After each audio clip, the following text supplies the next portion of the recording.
You come for the single track because Cape winds and wild scrub make you feel alive. But what lingers after a day at Khwa Ttu is older than any trail.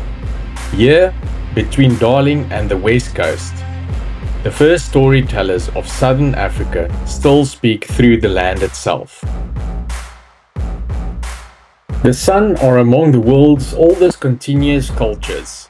Their marks on the landscape, hairline paintings, tiny stone flakes, footprints in dune and dust, and languages rich in clicks are echoes of hunting knowledge, healing plants, and sky stories passed down for tens of thousands of years.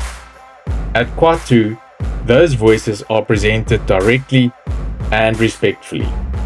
The Heritage Center shares San history, language, skills, and contemporary life through immersive visitor-friendly exhibits.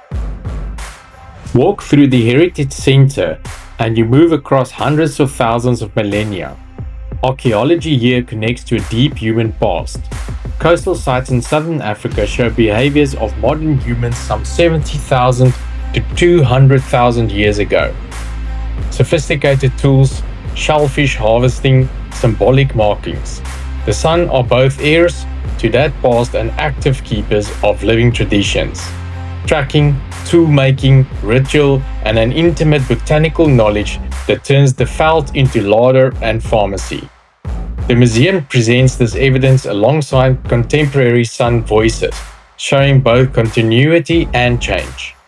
San knowledge of plants is precise. A single leaf can mean wound dressing, a fever remedy, or a dye for a cord. Their understanding of seasonal cycles, water sources, and animal behavior was honed by millennia of moving lightly across the land. For anyone who spends long hours in the bush, riders included, those skills read like a survival manual written in leaves and spoor. We call them the first people, and the DNA proves it. While small groups of Homo sapiens ventured out to populate the rest of the globe 70,000 years ago, the ancestors of the San stayed right here. They represent a direct, unbroken strand in the epic story of human origins. And don't let the term Stone Age fool you. These people were the world's original high-tech innovators. Long before the rest of the world caught up, San ancestors at sites like Blombos and Sibudu were heat-treating stone to craft razor-sharp tools. They were the first to master complex glues, deadly composite arrows, and the use of vibrant ochre for both ritual and survival. They weren't just surviving the environment, they were engineering the future. Even the rocks here speak. The paintings and engravings you'll find hidden in the mountains and the replicas at Khwa Ttu aren't just art. They are coded messages. They are portals into a spirit world, mapping out the deep, sacred relationship between humans and animals. Okay, let's make some rock music.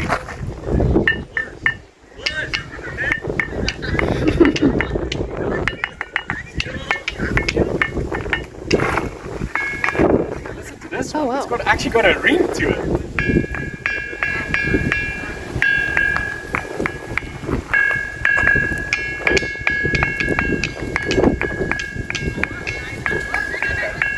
I'm not a musician, I will stop now. But the story of the San isn't just written in stone or DNA. It's a story of incredible resilience. After centuries of colonization and being pushed to the margins, the San spirit remains unbroken. Today at places like Khwa Ttu, we are witnessing a cultural renaissance. From language recovery to new livelihoods, the San are not historical subjects, they are our contemporaries. They are practicing ancient traditions while navigating the modern world, reminding us that the past isn't behind us, it's living and breathing right here. So when you walk this land, walk softly. You're walking in the footsteps of the trailblazers who started it all.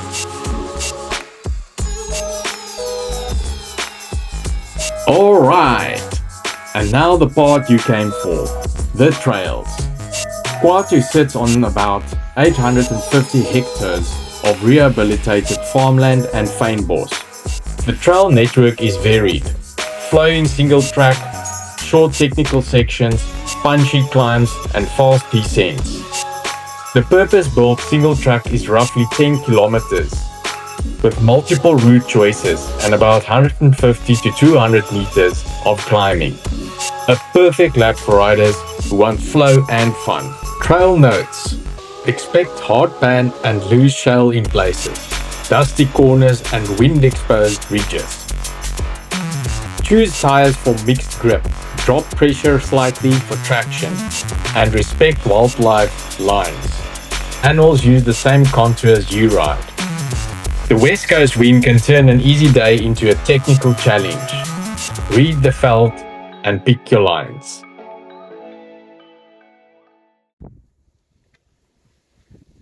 Welcome to Uncharted Relics. Today we are cycling a bit at Khwa Ttu, or I guess pronunciation is probably more like Khwa Ttu, I'm guessing. So, but yeah. Anyways, we're cycling here. This is one of our favorite regular mountain bike trails that we come and cycle on. We're now at the 6K mark, and there's a boma here. Look at that. There's nice shade. There's some benches here that you can sit on. Yeah, so it's pretty cool, and you have an amazing view from here. And at the back there's also just you know, for those type of things if you need to. But the pro tip I want to share with you on this trail is that if you bring your lunch with you and some drinks, this is an awesome place to come and halfway over lunch, approximately halfway, come and sit and enjoy the view and sit in the shade and yeah, have a stunning location to yourself to have your lunch. Most of the time we like going to the restaurant, and really we're not going to do it today, but yeah, so that's definitely a pro tip, because if you come and cycle here, you basically have this whole boma to yourself. So yeah, that's pretty awesome. Anyways, cool. I'm going to continue and hit the trails again. See you soon. Cheers. The Centra self-guided materials are excellent. Maps, interpretive panels and short film segments lay out tracking, plant uses and cultural context clearly. After a ride, you can slow down, follow the museum's trails at your own pace, taste veld teas, watch demonstrations on screen, and read the stories behind rock art and tools without needing a guided tour. Some of my favorite highlights inside and outside the center are the awesome 360-degree immersive cinema that transports you to Sun Village life, exhibits showing stone tool technology and shale midden archaeology, the medical and food trail signs that explain plants used for healing and nourishment, and the reconstructed village area where you can picture daily life across the centuries. For the adventure traveler and mountain biker, Khwa Ttu gives you two things rarely found together: single track that will challenge your body, and curated stories that will stretch your sense of time.